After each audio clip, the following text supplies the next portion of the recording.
Easy and tasty recipes YouTube ಚಾನಲ್ಗೆ ಸ್ವಾಗತ. ಈಗ ನಾವು ಕಾಯಿ ಹೋಳಿಗೆ ಅಥವಾ ಒಬ್ಬಟ್ಟನ್ನು ಹೇಗೆ ಮಾಡೋದು ಅಂತ ನೋಡೋಣ. ಹಾಗೆಯೇ ನೀವಿನ್ನು ನಮ್ಮ ಚಾನಲ್ಗೆ ಸಬ್ಸ್ಕ್ರೈಬ್ ಮಾಡಿಲ್ಲ ಅಂದರೆ ಸಬ್ಸ್ಕ್ರೈಬ್ ಮಾಡಿ, ಬೆಲ್ ಐಕಾನ್ ಮೇಲೆ ಕ್ಲಿಕ್ ಮಾಡಿ. ಈಗ ಹೇಗೆ ಮಾಡೋದು ಅಂತ ನೋಡೋಣ.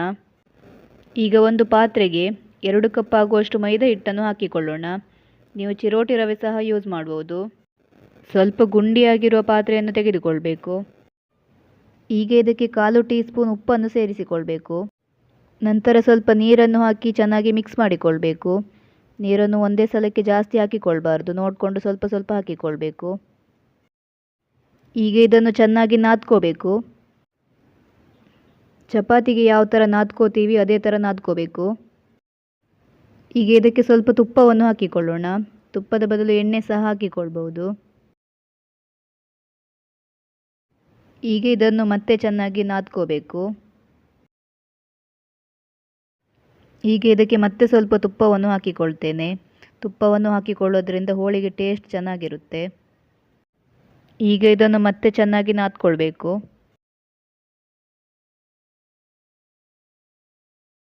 ಹಿಟ್ಟು ಪಾತ್ರೆಗೆ ಅಂಟಿಕೊಳ್ಬಾರ್ದು, ಆ ಥರ ನಾದ್ಕೊಳ್ಬೇಕು.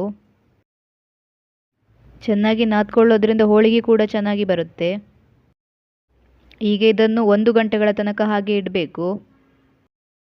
ಈಗ ಗ್ಯಾಸ್ ಮೇಲೆ ಒಂದು ಬಾಣಲೆಯನ್ನು ಇಟ್ಕೊಳ್ತೇನೆ. ಲೋ ಫ್ಲೇಮ್ನಲ್ಲಿ ಇಟ್ಕೊಳ್ಬೇಕು.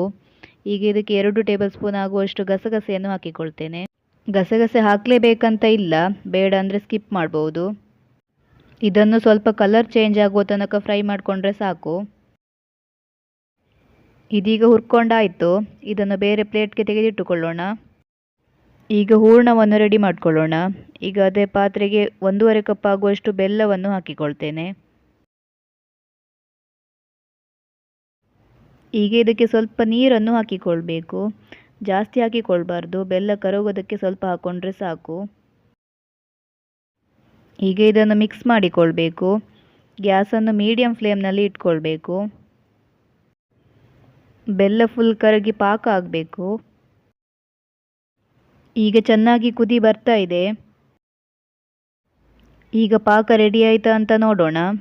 1 ಕಪ್ ನೀರನ್ನು ತೆಗೆದುಕೊಳ್ಬೇಕು. ಈಗ ಅದಕ್ಕೆ 1 ಡ್ರಾಪ್ ಆಗುವಷ್ಟು ಪಾಕವನ್ನು ಹಾಕಿಕೊಳ್ಬೇಕು.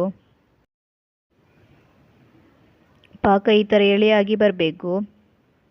ಹಾಗೆಯೇ ನೀರಿನಲ್ಲಿ ಕರಗಬಾರ್ದು. ಈಗ ಗ್ರೈಂಡ್ ಮಾಡಿ ಇಟ್ಟುಕೊಂಡ 2 ಕಪ್ ಕಾಯಿ ತುರಿಯನ್ನು ಹಾಕಿಕೊಳ್ಳೋಣ.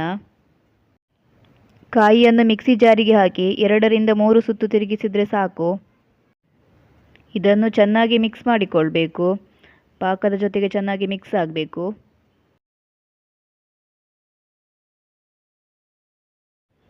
ಈಗ ಇದಕ್ಕೆ 1/2 ಟೇಬಲ್ ಸ್ಪೂನ್ ಆಗುವಷ್ಟು ಏಲಕ್ಕಿ ಪುಡಿಯನ್ನು ಹಾಕಿಕೊಳ್ಳೋಣ. ಹಾಗೆಯೇ ಮೊದಲೇ ಹುರಿದಿಟ್ಟುಕೊಂಡ ಗಸಗಸೆಯನ್ನು ಸಹ ಸೇರಿಸಿಕೊಳ್ಳೋಣ. ಈಗ ಇದನ್ನು ಚೆನ್ನಾಗಿ ಮಿಕ್ಸ್ ಮಾಡಿಕೊಳ್ಬೇಕು. ಈಗ ಹೂರಣ ರೆಡಿ ಆಯಿತು. ಈಗ ಇದನ್ನು ತಣ್ಣಗಾಗಲು ಬಿಡಬೇಕು. ಈಗ ಮೊದಲೇ ರೆಡಿ ಮಾಡಿ ಇಟ್ಟುಕೊಂಡ ಹಿಟ್ಟನ್ನು ಉಂಡೆಗಳನ್ನಾಗಿ ಮಾಡಿಕೊಳ್ಬೇಕು. ನಿಮಗೆ ಯಾವ ಸೈಜ್ನಲ್ಲಿ ಉಂಡೆ ಬೇಕು ಅಷ್ಟು ದೊಡ್ಡದು ಮಾಡಿಕೊಳ್ಳಿ.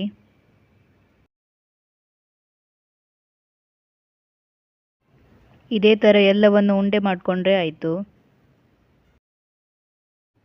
ಈಗ ಹೂರಣ ಪೂರ್ತಿಯಾಗಿ ತಣ್ಣಗಾಗಿದೆ. ಈಗ ಒಂದೊಂದಾಗಿಯೇ ಉಂಡೆ ಮಾಡಿಕೊಳ್ಬೇಕು.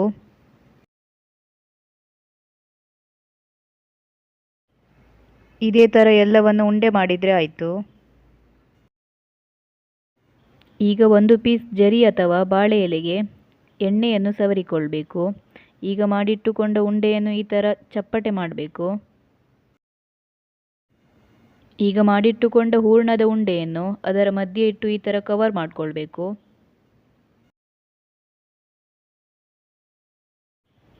ಈಗ ಅದರ ತುದಿಯನ್ನು ಈ ಥರ ಕಟ್ ಮಾಡಿ ತೆಗಿಬೇಕು, ಇಲ್ಲಾಂದರೆ ಸೈಡಿಗೆ ಹಿಟ್ಟು ಥರ ಅನಿಸುತ್ತೆ. ಈಗ ಕೈಯಿಂದ ಈ ಥರ ಒತ್ತಬೇಕು. ಈ ಥರ ಒತ್ತೋದ್ರಿಂದ ಹೂರಣ ಎಲ್ಲ ಕಡೆ ಕರೆಕ್ಟಾಗಿ ಹೋಗ್ತದೆ. ಈಗ ಲಟ್ಟಣಿಗೆಯಿಂದ ಈ ಥರ ಲಟ್ಟಿಸ್ಕೊಳ್ಬೇಕು. ಈ ಥರ ಕವರ್ ಮೇಲೆ ಲಟ್ಟಿಸೋದ್ರಿಂದ ತೆಗಿಲಿಕ್ಕೆ ಈಸಿ ಆಗ್ತದೆ.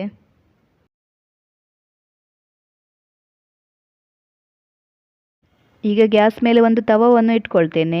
ಈಗ ಅದಕ್ಕೆ 1 ಟೇಬಲ್ ಸ್ಪೂನ್ ತುಪ್ಪವನ್ನು ಹಾಕಿಕೊಳ್ತೇನೆ. ತುಪ್ಪ ಇಲ್ಲ ಅಂದರೆ ಎಣ್ಣೆ ಕೂಡ ಹಾಕಿಕೊಳ್ಬೋದು. ಈಗ ಲಟ್ಟಿಸಿಟ್ಟುಕೊಂಡ ಹೋಳಿಗೆಯನ್ನು ತವ ಮೇಲೆ ಹಾಕಿಕೊಳ್ಬೇಕು.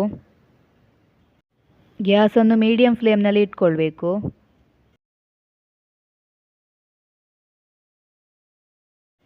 ಈಗ ಮತ್ತೆ ಸ್ವಲ್ಪ ತುಪ್ಪವನ್ನು ಹಾಕಿಕೊಳ್ತೇನೆ. ಈಗ ಇದನ್ನು ಮಗುಚಿ ಹಾಕೊಳ್ಳೋಣ. ಜಾಸ್ತಿ ಹೊತ್ತು ಇಟ್ಕೊಳ್ಳೋದು ಬೇಡ, ಈ ಥರ ಕಲರ್ ಬಂದರೆ ಸಾಕು. ಇದೇ ಥರ ಎಲ್ಲವನ್ನು ಮಾಡಿಕೊಂಡ್ರೆ ಆಯಿತು.